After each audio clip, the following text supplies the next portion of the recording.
This is kind of a weird way to ask this, I guess, but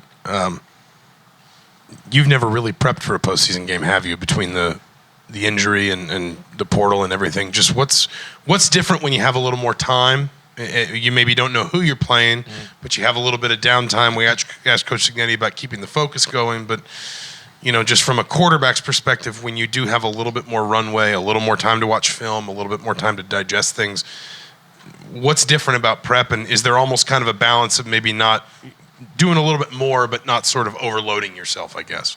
Yeah, absolutely. Last week was a good kind of decompress week and kind of look over the season and the highs and the lows and where I can get better individually and as a team and then also kind of just wanted to stay in the rhythm as well. I mean, we practiced 3 times last week, and I wanted to take every single rep, and I wanted to make sure that I stay in the rhythm of playing a game against the speed and not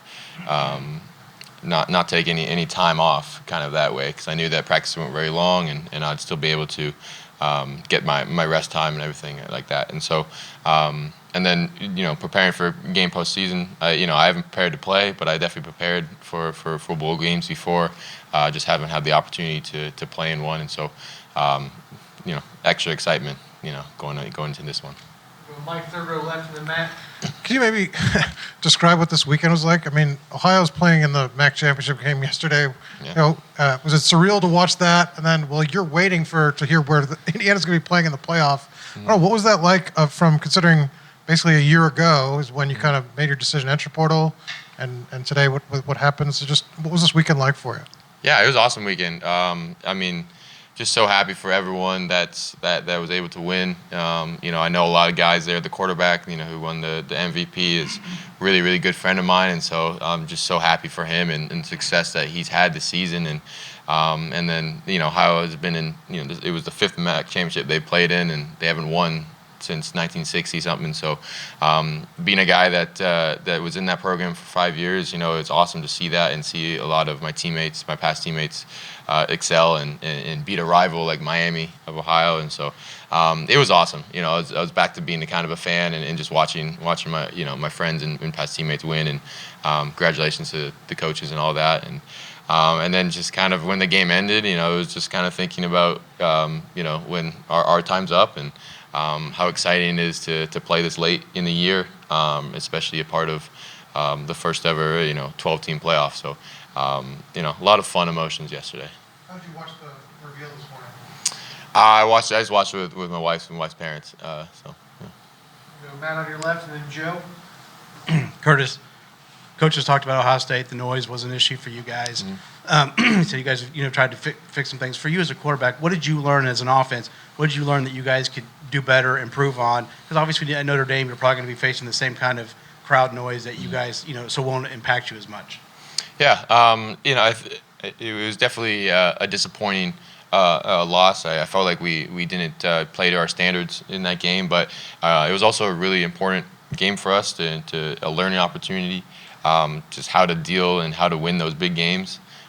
Something that watching and digesting the game afterwards, knowing that how well we have to play, and we have to minimize our mistakes and be able to handle the environment, and that's what it'll take to win these big games. And so, even though it was a tough loss, I think it was really important for us to have a game like that to be tested and knowing what it takes to win games, because this is obviously a win or go home kind of playoff setup, and so we're gonna have to make sure that we come with our best effort and knowing that it's gonna be a hostile environment, and now we know how to handle it.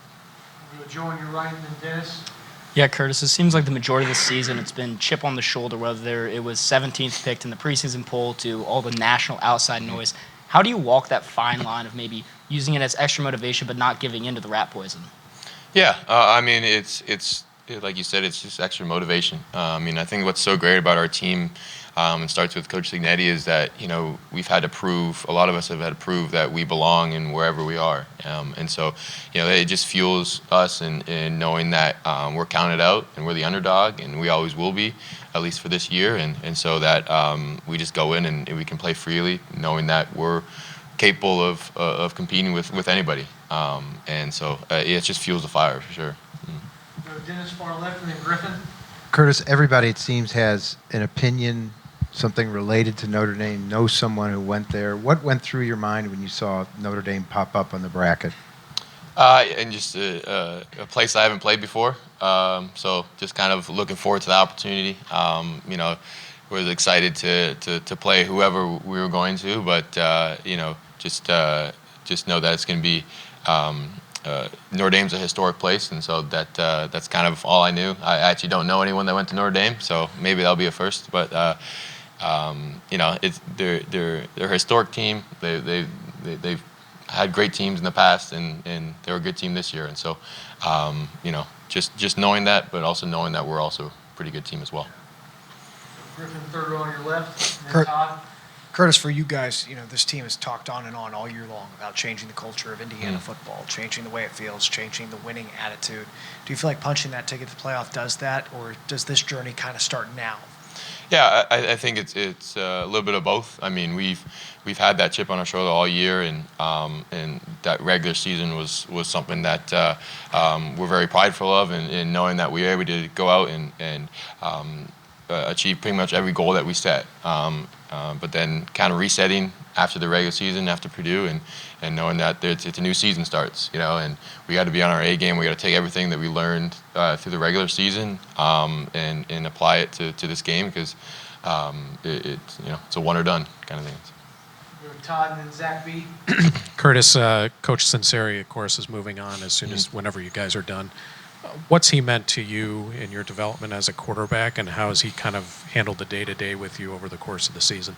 Yeah, Coach Tino's been awesome. I mean, I've developed so much as a quarterback since working with him in January, and it's been awesome to see my personal growth as well as the rest of the quarterbacks in the room. I know all of us can say that we've learned and become a better quarterback this year, and a lot of that attributes to Coach Tino, and so just very happy that he has an opportunity to go and continue his journey, his path, and his dream, and just very grateful for him, because he's really accelerated and helped this offense, helped the players become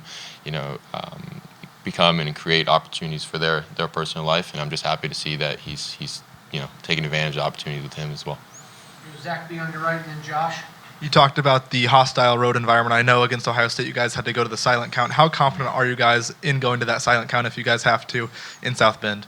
Yeah, I mean, if it comes down to that, we're going to be prepared and more prepared than we were, and we've been repping it, ever since that game, even though.